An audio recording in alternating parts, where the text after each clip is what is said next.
Autoimagem, a chave para uma vida melhor. Durante a década de 1950, uma revolução silenciosa ocorreu nos campos da psicologia, psiquiatria e medicina.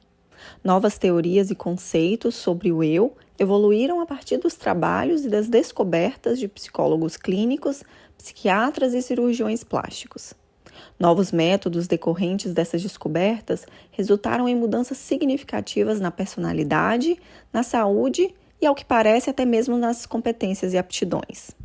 Fracassos se transformaram em ações bem-sucedidas. Alunos abaixo da média se tornaram alunos nota 10 em questão de dias e sem aulas de esforço. Personalidades tímidas, retraídas e inibidas passaram a ser extrovertidas e felizes. Na edição de janeiro de 1959 da revista Cosmopolitan, James assim resumiu os resultados obtidos por vários psicólogos e médicos. Compreender a psicologia do eu pode determinar a diferença entre o sucesso e fracasso, amor e ódio, amargura e felicidade. A descoberta do eu verdadeiro pode resgatar um casamento em ruínas, recriar uma carreira vacilante e recuperar vítimas de personalidade desajustada. Em outro plano, descobrir seu verdadeiro eu traz a diferença entre a liberdade e as compulsões do conformismo. A chave para uma vida melhor. A descoberta psicológica mais importante do século centra-se na autoimagem. Percebendo ou não, cada um carrega um projeto mental de si mesmo, ainda que vago e mal definido em um olhar consciente. Na verdade, talvez nem mesmo seja percebido de forma consciente, mas está lá, completo até o último detalhe. Essa autoimagem, nossa própria concepção do tipo de pessoa que somos, é construída a partir das nossas convicções sobre nós mesmos.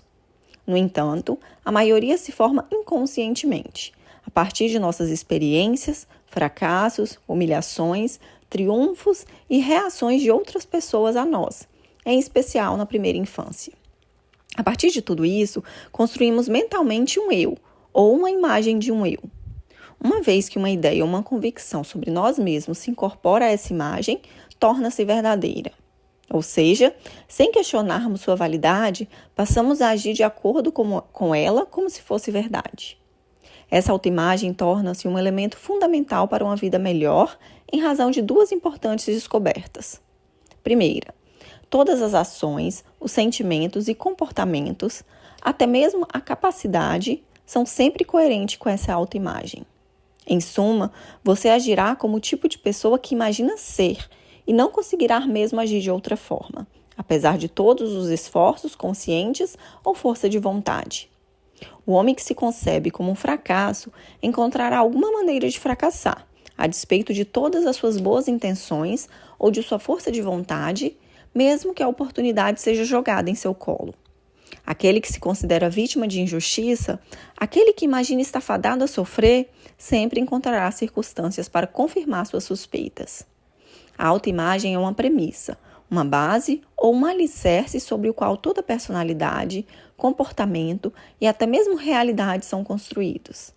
É por isso que nossas experiências parecem confirmar e assim fortalecer nossa autoimagem, desencadeando um ciclo vicioso ou virtuoso.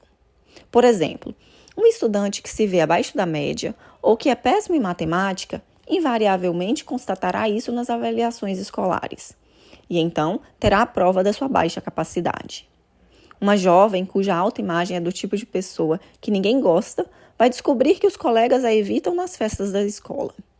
Ela provoca rejeição por meio da expressão facial aflita, jeito envergonhado, ansiedade excessiva por agradar, ou talvez pela hostilidade inconsciente para com quem acredita que a afrontará. Faz de tudo para afastar aqueles que poderia atrair. Da mesma forma, um vendedor ou um empresário descobrirá que as suas experiências reais tendem a provar que sua autoimagem é correta. Por causa dessa confirmação, raramente ocorre a alguém que seu problema está em sua autoimagem ou em sua avaliação de si mesmo. Diga ao estudante que ele apenas pensa que não pode dominar álgebra e ele questionará sua sanidade. Já tentou e tentou, mas as avaliações escolares ainda corroboram sua história.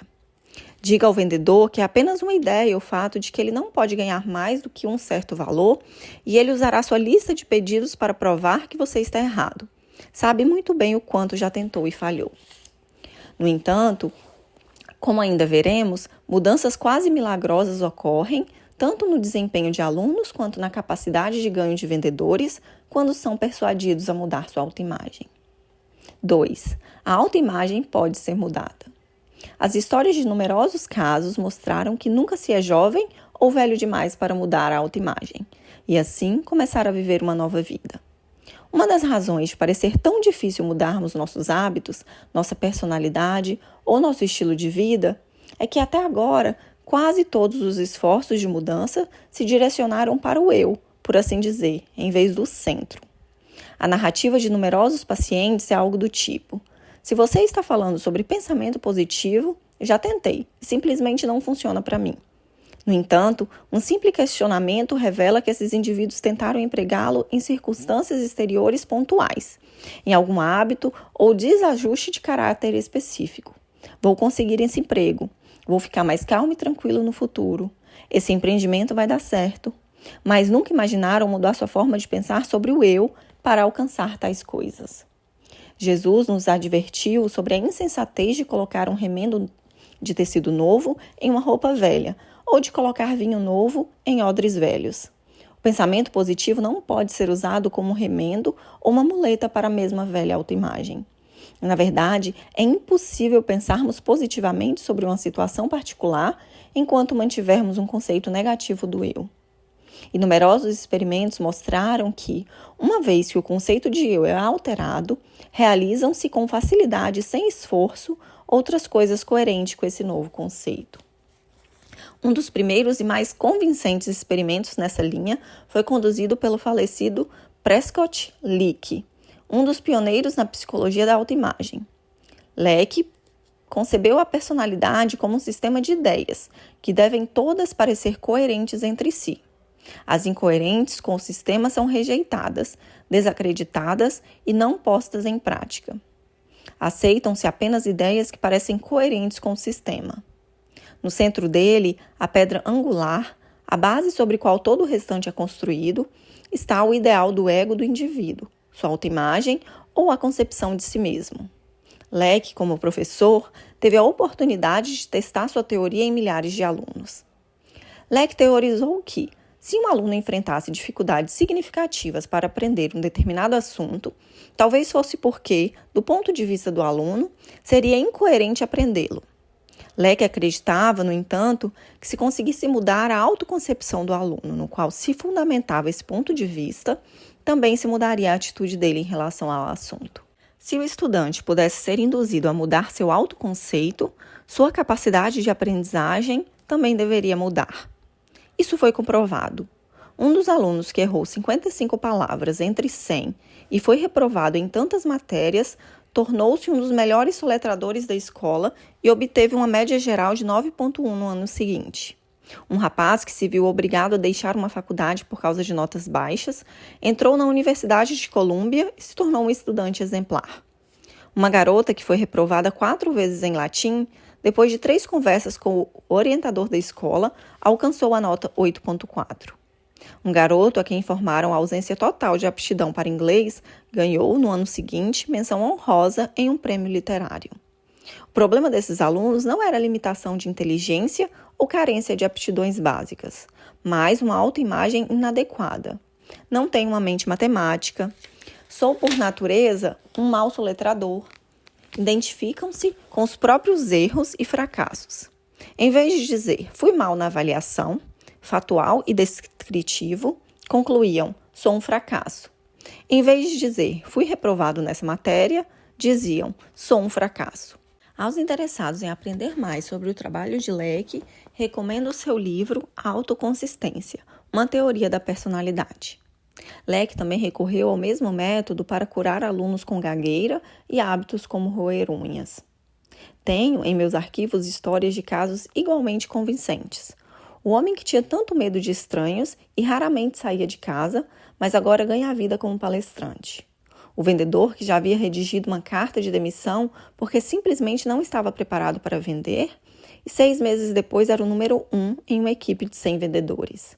O pastor que pensava em se aposentar porque a pressão de preparar um sermão por semana deixava seus nervos angustiados, mas agora faz uma média de 3 palestras por semana, além dos sermões semanais, e nem mais sabe se tem nervos no corpo. Como um cirurgião plástico se interessou pela psicologia da autoimagem? À primeira vista, parece haver pouca ou nenhuma conexão entre cirurgia e psicologia. No entanto, foi o trabalho dos cirurgiões plásticos que primeiro chamou minha atenção para a existência da autoimagem e suscitou certas questões que levaram a um importante conhecimento psicológico. Há muitos anos, quando iniciei a prática da cirurgia plástica, impressionaram-se as mudanças dramáticas e repentinas que muitas vezes a correção de um problema facial instigava no caráter e na personalidade do paciente. Em muitos casos, a mudança da imagem física parecia criar uma pessoa inteiramente nova. Caso após caso, o bisturi que eu segurava se tornou uma varinha mágica, que não só transformava a aparência de alguém, mas também toda a sua vida. Os tímidos e reservados ficaram ousados e corajosos. Um garoto tolo e robusto se transformou em um jovem atento e brilhante, que se tornou executivo de uma grande empresa. Um vendedor que perdeu o jeito e a fé em si virou um modelo de autoconfiança. E talvez o mais surpreendente de todos tenha sido o criminoso contumaz que passou, quase da noite para o dia, de incorrigível, alguém que nunca demonstrou qualquer desejo de mudar, a um detento exemplar, que ganhou liberdade condicional e assumiu um papel responsável na sociedade. Muitos desses casos históricos estão em meu livro Novos Rostos, Novos Futuros. Após sua publicação e a de artigos semelhantes em revistas de grande circulação, criminologistas, psicólogos, sociólogos e psiquiatras quiseram se reunir comigo. Ainda que não tivesse respostas para tudo que me perguntavam, incentivaram-me a iniciar uma busca. Curiosamente, com fracassos, aprendi tanto quanto ou mais do que com sucessos. Esses eram fáceis de ser explicados, como o caso do menino de orelhas grandes a quem havia dito que parecia um táxi com 2 portas abertas. Fora sempre ridicularizado, muitas vezes com crueldade. Brincar com colegas significa humilhação e dor. Por que não evitaria contatos sociais? Por que não iria temer as pessoas e se fechar em si mesmo? Por seu terrível medo de se expressar, não surpreendia que o considerasse um idiota. Com a correção do problema, parecia natural que a remoção do caso de constrangimento e da humilhação o levasse a assumir uma vida normal. E foi o que aconteceu. Ou consideramos o vendedor que teve o rosto desfigurado em um acidente de carro. Todas as manhãs, ao se barbear, via a horrível cicatriz marcada na bochecha e a boca retorcida de forma grotesca. Pela primeira vez na vida, tornou-se dolorosamente autoconsciente. Tinha vergonha de si mesmo e achava que sua aparência devia ser repulsiva para os outros. A cicatriz tornou-se uma obsessão. Era um sujeito diferente. Começou a se perguntar o que pensariam dele e logo seu ego estava indo mais mutilado que o rosto. Perdia a autoconfiança, vivia amargo e hostil. Com o tempo, focou-se quase que tão somente em si mesmo, assumindo como objetivo prioritário a proteção do seu próprio bem-estar. Assim, fugindo de situações humilhantes. Nesse conceito, é fácil entender como a correção do estrago facial e a restauração de um rosto comum mudariam da noite para o dia toda a atitude e a perspectiva desse homem, bem como seus sentimentos sobre si, e resultariam em sucesso no seu trabalho. Mas e quando não houve mudanças? Como a na duquesa que viveu tímida e constrangida por causa de um tremendo calombo no nariz. Embora a cirurgia lhe tenha proporcionado um nariz clássico e um rosto harmonioso, continuava no papel de patinho feio, a irmã indesejada que nunca conseguia olhar outro ser humano nos olhos. Se o bisturi era mágico, por que não funcionou na duquesa? Ou o que dizer de todos os outros que, apesar dos rostos transformados, mantiveram a mesma velha personalidade? Ou como explicar a reação das pessoas que insistem na ideia de que a cirurgia não lhes afetou a aparência? Todo cirurgião plástico já passou por essa experiência e provavelmente se sentiu tão perplexo quanto eu. Não importa quão drástica seja a mudança física, alguns pacientes insistem em dizer: "Eu pareço o mesmo de antes, você não fez nada."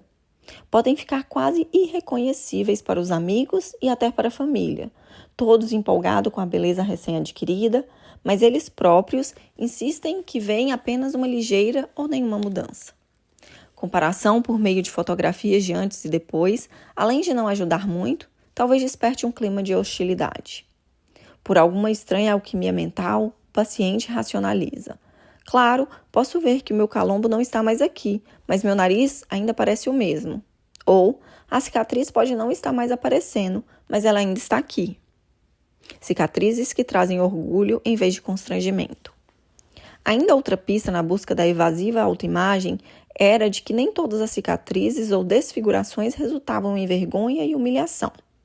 Quando ainda era estudante de medicina na Alemanha, vi um aluno orgulhosamente ostentando sua cicatriz de sabre, da mesma forma que um americano usaria a medalha de honra.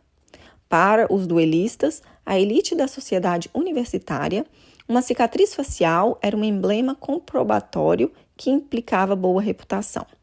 A aquisição de uma cicatriz horrenda na bochecha tinha o mesmo efeito psicológico que a remoção da cicatriz da bochecha do meu paciente vendedor.